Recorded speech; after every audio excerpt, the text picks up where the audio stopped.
वालेकुम दोस्तों, मैं डॉक्टर बरजीस। कैसे हैं आप? उम्मीद करता हूं कि आप ठीक होंगे। दोस्तों, आज मैं आपको अपने चैनल में खुशामदीद करता हूं।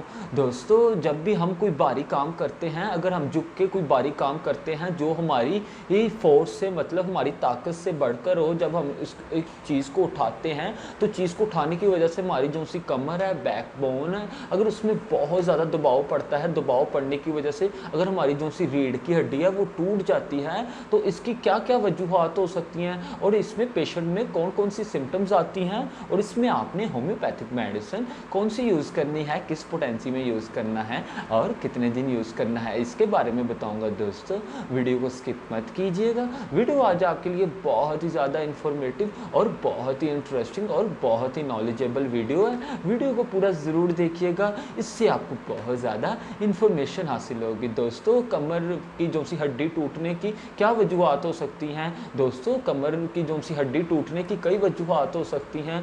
दोस्तों, जब हम कोई भी भारी सामान अपनी ताकत से बढ़कर उठाते हैं, तो भारी सामान ताकत से बढ़कर उठाने की वजह से जब हमारी जो सी कमर है उसकी जगह जो सी हड्डी है, अगर वो बहुत ज़्यादा वीक है, कमज़ोर है, अगर हम उस पर ज़्यादा बोझ डालते हैं तो ज़्यादा बोझ डालने की वजह से दोस्तों हमारी जो सी कमर की हड्डी है वो टूट जाती है, जिसकी वजह से हमारी जो सी कमर में बहुत ज़्यादा पेन होती है, शदीद पेन होती है, इतनी पेन होती है कि नाकाबिले बर्दाश्त होती है। तो दोस्तों, अगर कोई बंदा जब सीढ़ियों से चल रहा है, अगर वो सीढ़ियों से फिसलता है तो वो गिरता है, अगर उसकी जो सी बैकबोन है अगर वो ज़मीन पे लगती है तो जिसकी वजह से उसकी जो सी कमर की जो सी हड्डी है, रीढ़ की हड्डी, तो वो टूट जाती है और उसको बहुत ज़्यादा शदीद पेन होती है, इतनी पेन होती है फिर नाकाबिले बर्दाश्त होती है। और साथ ही साथ दोस्तों, अगर कोई बंदा अगर कोई बंदा कमर के बल चल रहा हो और वो चल रहा हो, अगर वो सही तरीके से चल ना रहा हो, अगर उसको चलने में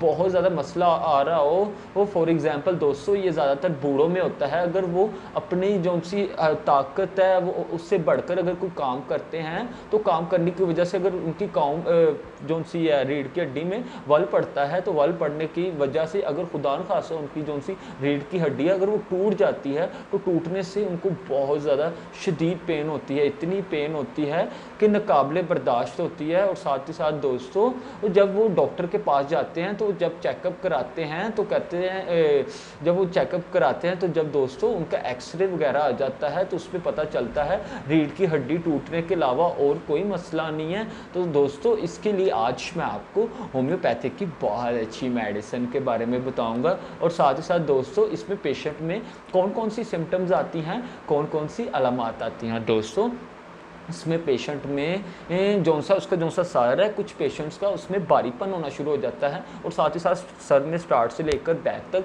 बहुत ज़्यादा पेन रहती है, सीवियर पेन रहती है, इतनी पेन रहती है कि नाकाबिले बर्दाश्त होती है। और कुछ पेशेंट दोस्तों डिप्रेशन में चले जाते हैं और साथ ही साथ कुछ लोग जो उनसे हैं दोस्तों वो सदमे में चले जाते हैं। और दोस्तों, इसका जो सा कमर की जो सी हड्डी की जिस पेशेंट की टूटी होगी उसके जो सा पेशेंट है उसमें जो सी सिम्टम्स जो से हैं उसके जो सा दोस्तों उसका जो सा स्टूल है, जब वो स्टूल वगैरह है वो जो सा वो बहुत ज़्यादा बह रहा होगा और साथ ही साथ पेशेंट का जो सा यूरिन है वो भी बहुत ज़्यादा निकल रहा होगा और बहुत ज़्यादा बह रहा होगा। और साथ ही साथ दोस्तों, जो कुछ पेशेंट्स हैं उनका जो सा यूरिन है वो बिल्कुल बंद हो जाता है। और साथ ही साथ जो दोस्तों उसका जो सा स्टूल है पेशेंट का वो जो सा कुछ का बह रहा होता है और कुछ का जो सा दोस्तों स्टूल है वो बंद हो जाता है। और दोस्तों, इसका जो सा पेशेंट है उसकी जो सी गद्दियाँ हैं अगर वो अपनी जगह पे नहीं है, जो सी मोहरे वाली जो सी गद्दियाँ हैं अगर वो अपनी जगह पे नहीं है, ठहरी नहीं है, अगर वो साइड पे हैं तो दोस्तों कमर वाली जगह पे सूजन शुरू हो जाएगी और साथ ही साथ उस जगह पे बहुत ज़्यादा पेन होना शुरू हो जाएगी, सीवियर पेन होगी, इतनी पेन होगी कि नाकाबिले बर्दाश्त होगी। और साथ ही साथ दोस्तों, उसका जो सा पेशेंट है उसकी जो सी कमर के निचले वाला हिस्सा है वो पैरालाइज हो जाएगा, उसमें फालज हो जाएगा। तो दोस्तों, अब मैं आपको इसकी एक बहुत ही अच्छी, बहुत ही इफ़ेक्टिव और बहुत ही कॉमन मेडिसिन के बारे में बताऊंगा। दोस्तों, आपने होम्योपैथिक मेडिसिन अ, आपने होम्योपैथिक मेडिसिन दोस्तों आर्निका मोंटैना को ठल्टी पोटेंसी में सुबह शाम खाली पेट 2-2 कतरे डायरेक्ट टंग 4 से 5 दिन लाजमी इस्तेमाल करने हैं। ये मेडिसिन आपने 20 से 25 दिन लाजमी इस्तेमाल करनी है। अगर आपको इससे आराम लगे तो आपने इसको आगे भी कंटिन्यू करना है दोस्तों। अगर आपको मेरी वीडियो अच्छी लगी हो तो ज़रूर लाइक कीजिएगा। अगर आपने मेरे चैनल को सब्सक्राइब नहीं किया तो मेरे चैनल को ज़रूर सब्सक्राइब कीजिएगा। मैं आपके लिए इसी तरह नॉलेजेबल, इंफॉर्मेटिव और इंटरेस्टिंग वीडियोस लाता रहूँगा। Thank you so much. खुदा हाफिज़।